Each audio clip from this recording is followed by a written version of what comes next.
नमस्कार शेतकरी मित्रांनो, स्वागत आहे तुमचं आपल्या योजना मित्र चॅनलमध्ये। आज 1 जून 2026 आणि आजच्या व्हिडिओमध्ये आपण पाहणार आहोत राज्य आणि देशातील सर्वात महत्त्वाच्या बातम्या।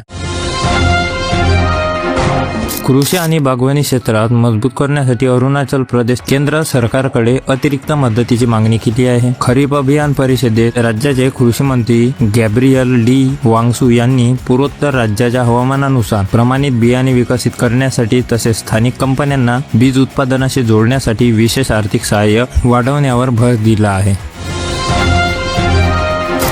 खरेदीच्या बाबतीत तेलंगणा राज्यात देशात नवा इतिहास रचला आहे। नागरी पुरवठा मंत्री एन उत्तम कुमार रेड्डी यांच्या माहितीनुसार चालू रब्बी हंगामात देशात झालेल्या एकूण धान खरेदीपैकी तब्बल 60% हिस्सा एकट्या तेलंगणाने खरेदी केला असून राज्य सरकारने आतापर्यंत 60 लाख मेट्रिक टनापेक्षा जास्त धान खरेदी पूर्ण केला आहे। तमिळनाडूमध्ये पीक कर्जमाफीच्या मुद्द्यावरून सरकार आणि शेतकऱ्यांमधील वाद कमालीचा वाढला आहे। विधानसभा निवडणुकीदरम्यान दिलेले कर्जमाफीचे आश्वासन पूर्ण न केल्याचा आरोप करत संतप्त शेतकऱ्यांनी डोक्याला काळे कापड बांधून आणि हातात काळे झेंडे घेऊन जिल्हा अधिकारी कार्यालयाबाहेर जोरदार निदर्शने करत थेट जिल्हा बैठकीवर बहिष्कार टाकला। देशातील शेतजमीन वाचवण्यासाठी कृषी मंत्रालय जून महिन्यात खेत बचाव अभियान राबवणार आहे। युरिया, डीएपी आणि कीटकनाशकांच्या अंधाधुंद वापरामुळे पंजाब, हरियाणासारख्या समृद्ध राज्यामधील सुपीक जमीन ओसाड आणि बंजर बनत असून गावे कॅन्सर बेल्ट मध्ये बदलत आहेत। जमीन वाचवण्यासाठी ICAR आणि ICMR आता एकत्र आले आहेत।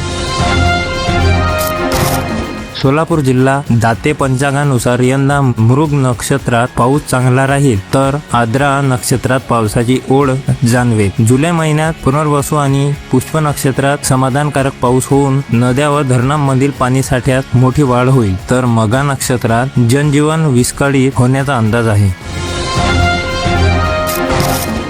विदर्भातील पाणी टंचाई दूर करण्यासाठी वैनगंगा, नळगंगा नदीजोड प्रकल्प आणि बुलढाण्यातील जिगाव प्रकल्पाच्या कामांना वेग आला आहे। जलसंपदा विभागाने प्रधान सचिव एकनाथ डवले यांनी प्रत्यक्ष पाहणी करून 11,350 हेक्टर सिंचनाचे उद्दिष्ट वेळेत पूर्ण करण्यासाठी प्रलंबित भूसंपादन प्रकरणे तातडीने निकाली काढण्याचे निर्देश दिले आहे। महाराष्ट्रातील नैसर्गिक शेती संशोधनाला मोठा फटका बसला आहे। राज्य सरकारच्या महत्त्वाकांक्षी डॉक्टर पंजाबराव देशमुख नैसर्गिक शेती मिशन अंतर्गत मंजूर 5 कोटींपैकी केवळ 1 कोटी रुपये मिळाल्याने अकोला कृषी विद्यापीठातील प्रयोगशाळा आणि जैव संशोधन केंद्राचे काम निधी अभावी पूर्णपणे रेंगाळले आहे। भारतीय हवामान विभागाच्या अंदाजानुसार मोसमी पाऊस येत्या 7 दिवसात केरळमध्ये दाखल होणार आहे। यंदा देशभरात सरासरीपेक्षा कमी पाऊस पडल्याचा अंदाज असून दुसरीकडे उत्तर भारतात मान्सून पूर्व वादळी पावसामुळे बिहार आणि उत्तर प्रदेशामध्ये आतापर्यंत तब्बल 48 लोकांना आपला जीव गमवावा लागला आहे।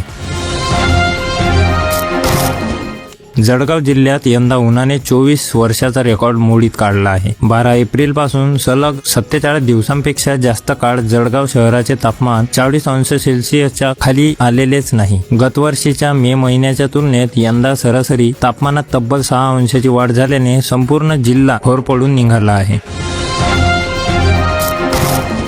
पुण्यात वाढत्या डिझेल दरामुळे शालेय विद्यार्थी वाहतूक व्यवसाय गंभीर आर्थिक संकटात सापडला आहे। पुणे बस असोसिएशनच्या बैठकीत स्कूल बसचे वाहतूक शुल्क 15 ते 20% वाढवण्याचा निर्णय घेण्यात आला असून पालकांनी सहकार्य करण्याचे आवाहन करण्यात आले आहे।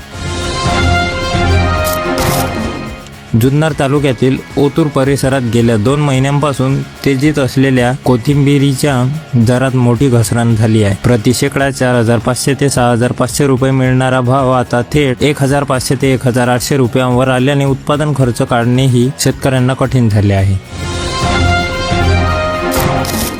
परभणीतील ताळकस परिसरात पाण्याचा थेंबही पोहोचत नसल्याने संतप्त शेतकऱ्यांनी जायकवाडी पाटबंधारे विभागाच्या कार्यालयाला थेट टाळे ठोकले। कालव्याची दुरुस्ती करून खरीप पिके आणि जनावरांच्या पिण्यासाठी तातडीने वाढीव पाणी सोडण्याची मागणी शेतकऱ्यांनी केली आहे। मुंबई महानगर क्षेत्रातील सीएनजी ग्राहकांना पुन्हा एकदा महागाईचा मोठा फटका बसला आहे. महानगर गॅस लिमिटेडने सीएनजीच्या दरात प्रति किलो 2 रुपयाची वाढ केल्यामुळे आता सीएनजी 86 रुपये प्रति किलो झाला असून ऑटो टॅक्सी भाडेवाढीची मागणी जोर धरू लागली आहे. सन 2022-23 पर्यंत जागतिक कांदा निर्यातीत नंबर 1 असलेला भारत आता थेट 5व्या क्रमांकावर घसरला आहे. केंद्र सरकारच्या सततच्या निर्यात बंदी आणि किमान निर्यात मूल्याच्या चुकीच्या धोरणामुळे भारताची हक्काची बाजारपेठ इराण आणि पाकिस्तानने काबीज केली आहे. गायीला राष्ट्रीय प्राण्याचा दर्जा देण्याचा किंवा देशभरात कोहत्या बंदी लागू करण्याचा कोणताही प्रस्ताव सध्या केंद्र सरकारच्या विचाराधीन नाही. केंद्रीय कायदा मंत्री अर्जुन राम मेघवाल यांनी स्पष्ट केले की विविध संघटनांकडून मागणी होत असली तरी मंत्रिमंडळ पातळीवर अशी कोणतीही प्रक्रिया सुरू नाही. आज 1 जून पासून देशात गॅस आणि बँकिंगसह 7 मोठे नियम बदलण्याची शक्यता आहे. LPG सिलेंडरचे नवे दर जाहीर होतील, तर ऑनलाईन फसवणूक रोखण्यासाठी UPI ॲपवर आता समोरच्या व्यक्तीचे व्हेरीफाईड नाव दिसणार आहे. 50,000पेक्षा जास्त कॅशसाठी पॅन कार्ड अनिवार्य नसेल. युद्धजन्य परिस्थिती आणि ट्रम्प सरकारच्या नव्या आर्थिक निर्णयामुळे जागतिक मंदीची चाहूल लागली आहे. भारताचा परकीय चलनसाठा सुमारे $610 अब्ज आहे. आयात खर्चात सर्वाधिक वाटा सोने आणि कच्च्या तेलाचा असून मंदीवर मात करण्यासाठी देशांतर्गत इंधनाचा वापर कार्यक्षमतेने करणे गरजेचे आहे. ठाण्यातील 12,200 कोटींच्या रिंग मेट्रो प्रकल्पावर नगर रचनाकार सुलक्षणा महाजन यांनी गंभीर आरोप केले आहेत. मेट्रोच्या 3 किमी भूमिगत कामासाठी होणाऱ्या मोठ्या खड्ड्यामुळे पावसाळ्यात स्टेशनजवळ मासुदा तलावा इतके पाणी साचून वाहतूक कोलमडण्याची भीती त्यांनी व्यक्त केली आहे. पावसाळी अधिवेशन सुरू होण्यापूर्वीच राज्यातील पाणी टंचाई, नीट परीक्षा घोटाळा आणि पेपरफुटीच्या मुद्द्यावरून विरोधक आक्रमक झाले आहेत. ग्रामीण भागात 5 किलोमीटरवरून पाणी आणण्याची वेळ आली असून अधिवेशनात याच मुद्द्यावरून सरकारला घेरण्याची रणनीती आखली जात आहे.